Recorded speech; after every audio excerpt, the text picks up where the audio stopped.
उत्साह का बहुत महत्व होता है। जब मन लगा हो, कहीं प्रीति हो, तो फिर उसको देखते हुए, उसके साथ संपर्क में रहते हुए आदमी का ना रास्ता कट जाता है ना, और हृदय में उत्साह बना रहता, तो स्पीड बढ़ जाती। दिन तो वही का वही होता है ना, घंटे वही के वही होते हैं, पर जब इंसान दुख में हो ना तो दिन बड़ा लंबा, और सुख में हो तो फटाफट पूरा हो जाता है। होता है कि नहीं ऐसा? इसीलिए सदैव आनंदित रहना चाहिए। आनंद में है तो सब कुछ आनंद में है, नहीं है तो फिर आनंद की चीज़ें आसपास हो तो भी मज़ा नहीं आता। फिर कोई बात भी करे तो बोले बहुत परेशान कर रहा है, टैं टैं कर रहा। हाँ हाँ, और जब आप आनंद में हो तो सबकी बातें ना मिश्री जैसी घुलती है, किसी की भी हो। नहीं बेटा ऐसा नहीं, हाँ हाँ ऐसा प्रेम आता है। और जब मन में मजा नहीं ना, बोले क्या मगज खा रहा है। तो जो कुछ भी है वो हमारे ही अंदर है कि नहीं? हमारा मन खुश है तो सबको प्यार बांटेंगे, हमारा मन खुश नहीं है तो प्यार वाली जगह पर भी गुस्सा आएगा। इसीलिए तू सत चित आनंद स्वरूप है, अपना मूल पहचान। अपना मूल है आनंद स्वरूप, सत्य स्वरूप, चेतन स्वरूप। पर हमने आनंद बहुत सारी चीज़ों में ढूंढ के रखा है, इसीलिए जब वो आनंद देवे तो हम आनंद लेवे, वो ना देवे हमारा आनंद गायब हो गए, है ना? ऐसा ही होता है। मनुष्य की जीवन यात्रा ही है ये जानने के लिए कि हमारा आनंद हमारे पास है, किसी और के पास नहीं। और ये गुरु कृपा से समझ आता है। तो इसीलिए एक तो कौन आनंद कौन देता है? एक तो भगवान देते, सच्चिदानंद रूपाय विश्वोत्पत्त्यादि हेतवे तापत्रय विनाशाय। तीनों प्रकार के ताप का नाश कर देते, आदि व्याधि उपाधि, सत्वगुण रजगुण तमोगुण। सभी में दुख है। रजोगुणी हो गए तो आलसी हो गए, राक्षस प्रवृत्ति के हो गए। तमोगुणी हो गए तो प्रमादी हो गए। सत्वगुणी हो गए तो वो भी टेंशन में आ गए कि कितना जप करना है, हमने किया नहीं, इसमें का भी दुख होता है ना। अब हमारी भक्ति छूट गई, ये भी दुख होता है। भी सात्विक दुख है ना, है तो दुख ही, है कि नहीं? तापत्रय विनाशाय श्री कृष्णाय वयम नमः। तो एक तो भगवान सुखी करते, भगवान का नाम आनंदित करता है। दूसरा जो भगवान को दिखाते हैं वो महापुरुषों को देखकर आनंद आता है। वहाँ पर भी दिल लगा हुआ, तो लगा हुआ है तो आनंद आता है। उसके अलावा कहीं पर भी चित्त चौटा है, चौटा मीन्स चिपका है, कहीं पर भी चित्त चिपका है ना, तो धीरे धीरे ना आदमी को मायूसी, उदासी, निराशा, हतोत्साहिता, और सारा दिन ऐसे चिड़चिड़ चिड़चिड़ थोबड़ा बना हुआ 12:30 बज ऐसा लगेगा कि क्या ही मर गया इसका। कुछ नहीं मरा, उत्साह मर गया, आशाएं मर गई।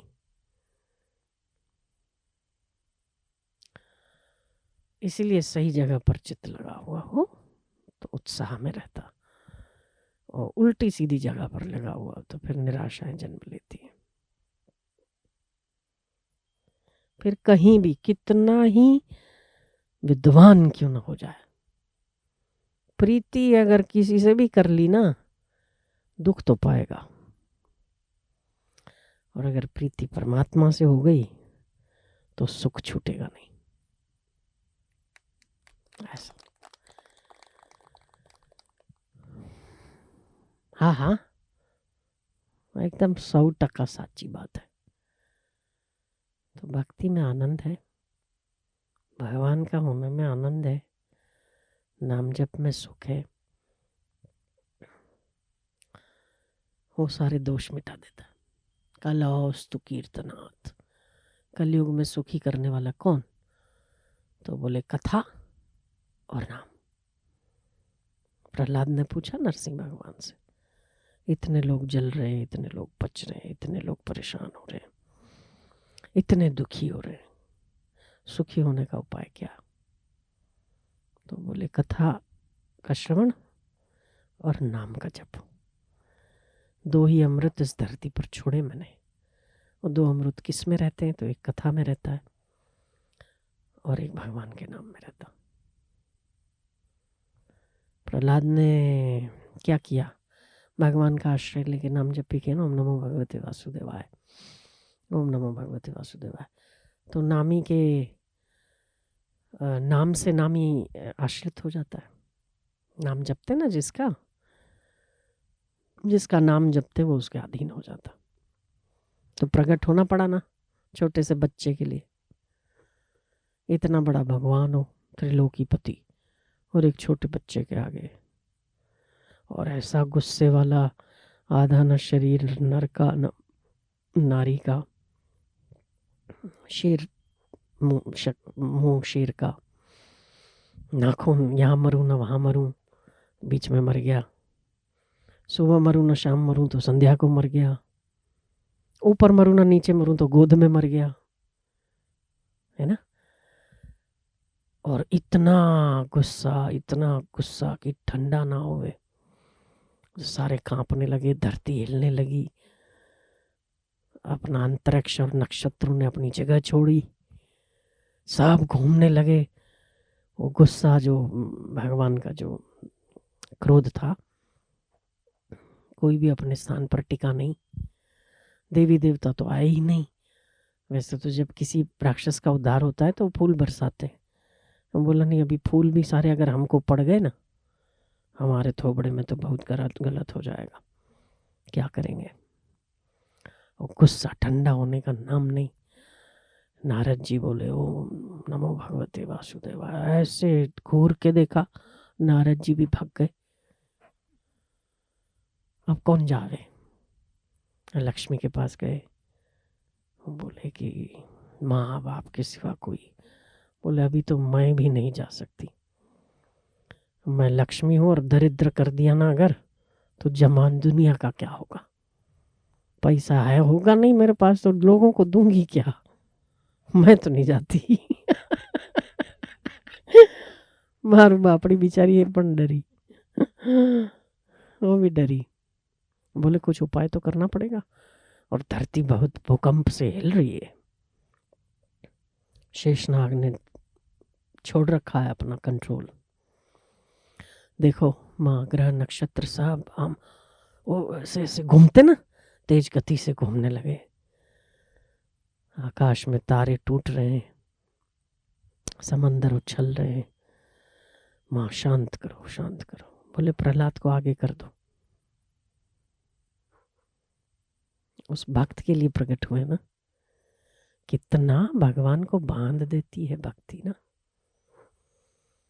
लक्ष्मी की हिम्मत नहीं, नारद की हिम्मत नहीं, देवताओं की हिम्मत नहीं, सूर्य की हिम्मत नहीं। सूर्य तो स्वयं तेजस्वी है, इसका तो ताप कोई सहन ही नहीं कर सकता।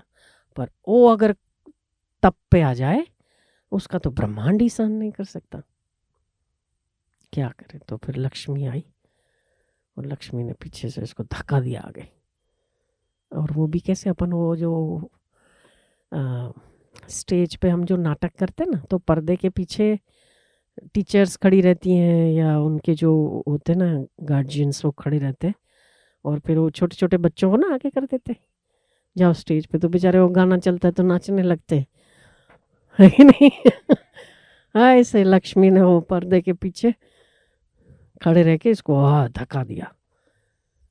तो वो भी कांप रहा था, क्योंकि वो उनका गुस्सा देख के, और उसके तो छोटा सा था बेचारा। पर फिर उसने बुलाया, नरसिंह भगवान ने, इधर आ, भय नहीं लगता है तेरे को मेरे से?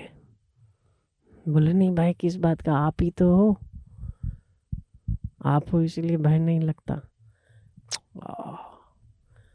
मेरा बच्चा।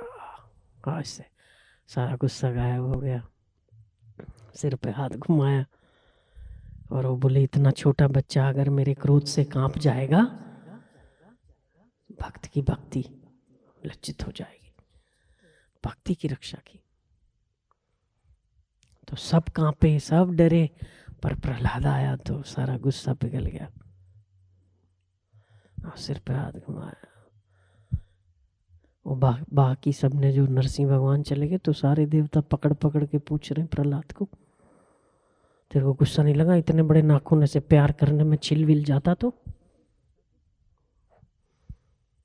प्रहलाद कहते हैं कि जब शेरनी काटती है ना, किसी को काटती है तो दया नहीं दिखाती, पर अगर अपने बच्चे को उसी दांत से उठाती है तो उसकी सुरक्षा करती है।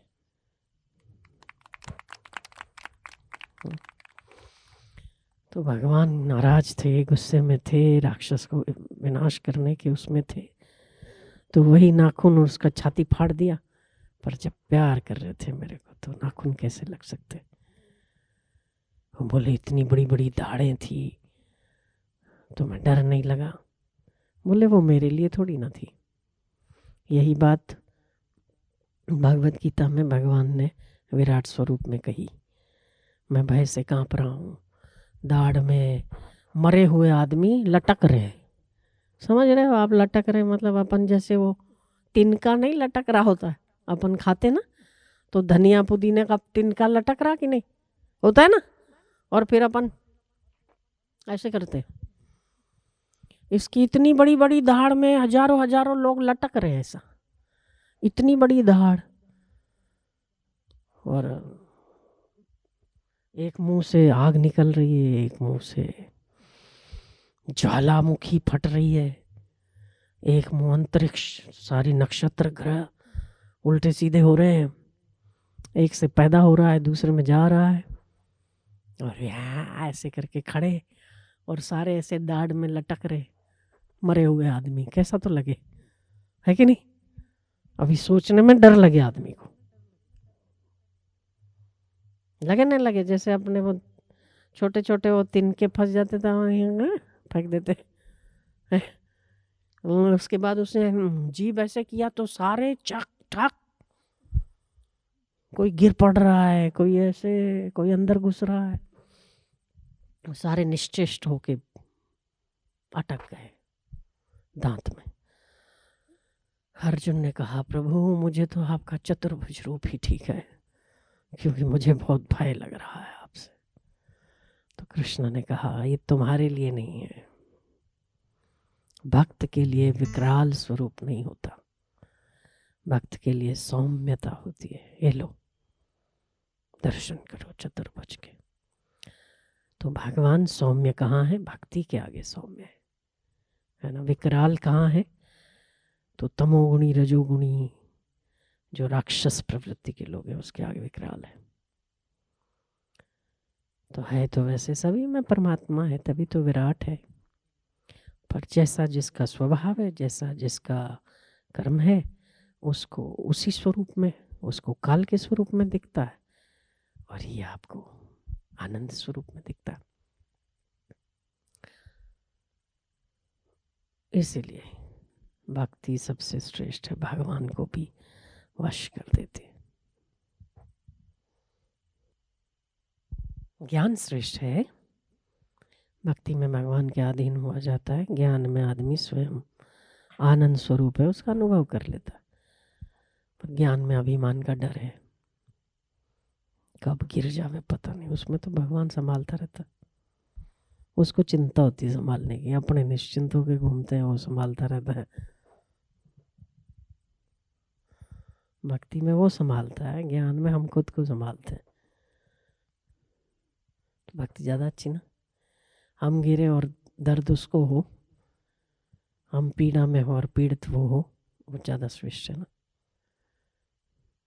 हम उलझे और निकालने की चिंता उसको हो, ज़्यादा अच्छा है ना। तो सारे बुद्धिमानों की बुद्धि भक्ति के आगे बहुत छोटी है। विज्ञानियों ने क्या क्या चीज़ें बना दी, मोबाइल बनाए, टैबलेट बनाए, छोटी सी चिप में सारे मोबाइल में दुनिया भर के समाचार देखो। आज के 20 साल पहले तो ऐसी कल्पना नहीं थी, पर विज्ञान कितनी प्रगति कर रहा है, कितनी तरक्की कर रहा है, पर सुख सुविधाएं तो बड़ी है, पर शांति नहीं बढ़ी। सुविधाएं तो बहुत बड़ी है, जितना जितना अधिक आप उसमें चले जाओ, टेक्नोलॉजी में चले जाओ, तो सुविधा आपको शायद हो सकती है। पहले आपको जाना पड़ता था बस स्टैंड तक, तो अब तो ओला करो, उबर करो, घर पे आ जाती। पहले लोग रिक्शा लेने जाते थे, पता है, घर में कोई मेहमान आते थे तो रिक्शा लेने जाना, बेटा जाएगा, माँ जाएगी, कोई जाएगा जो फ्री होगा, जा बेटा ऑटो करके ला, 15 मिनट खड़ा रहेगा, मगजमारी करेगा, कितना लेगा कितना लेगा, कम से कम लेगा, उसको पकड़ के लाएगा। अब तो ऑनलाइन करो, हाजिर, सब चीज़ें, हर चीज़, कितनी सुविधा है, पर शांति कहाँ? क्यों? क्योंकि भक्ति कम हो गई ना। और इंसान समझ रहा है कि मेरी बुद्धि सब कुछ कर रही है, पर ऐसा नहीं है। मेरी बुद्धि जहाँ कर रही है वहाँ पर विनाश होता है, और जहाँ मेरा हृदय काम कर रहा है वहाँ विकास होता है। तो हृदय से जुड़ा हुआ हो, ईश्वर हृदयगत भगवान है, हृदय से पुकारो तो हाजिर है। तो बुद्धि वालों को तो मारता है, हृदय वालों को जिलाता है ना। भक्ति श्रेष्ठ है, भगवान की शरण ग्रहण करना, इससे उत्तम कुछ नहीं। जगत का सुख, इसमें रोने में भी सुख, हंसने में भी सुख, हृदय वालों का निर्णय गलत नहीं होता। जितना बुद्धिगत प्राणी है उतना गड़बड़ है, हृदयगत प्राणी तो आनंद है।